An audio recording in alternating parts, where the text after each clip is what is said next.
Dobrodošel v dnevnem podkastu, kjer raziskuješ najpomembnejša vprašanja življenja skozi misli in nauk starih stoikov, kot so Seneca, Epiktet in drugi. Vsak dan ti prinaša novo lekcijo o življenju, prilagojeno za človeka v modernem času. Današnja stoična misel je od Epiktet, razprave. Kadarkoli ti je dostavljena zaskrbljujoča novica, imej v mislih, da nobena novica ne more biti pomembna za tvojo razumno izbiro.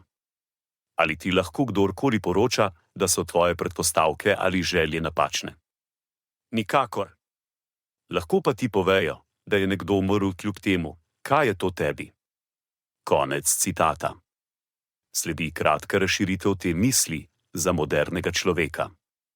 Epiktetova misel nas opozarja na pomembnost ohranjanja notranjega miru v obraz novicam, ki bi nas lahko zmotile.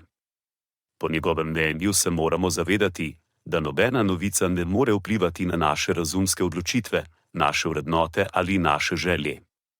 To je zelo pomembno v sodobnem svetu, kjer smo nenehno bombardirani z novicami in informacijami, ki nas lahko zmedejo ali zaskrbijo. Vzemi na primer novico o smrti. Seveda je to lahko zelo boleče, zlasti če gre za nekoga, ki ga dobro poznamo ali ljubimo. Vendar pa je Epiktetovo sporočilo, da bi se morali vprašati, kako to dejansko vpliva na nas. Smrt je del naravnega toka življenja, in čeprav občutimo žalost, to ne bi smelo vplivati na naše razumske odločitve ali kako vrednotimo sebe.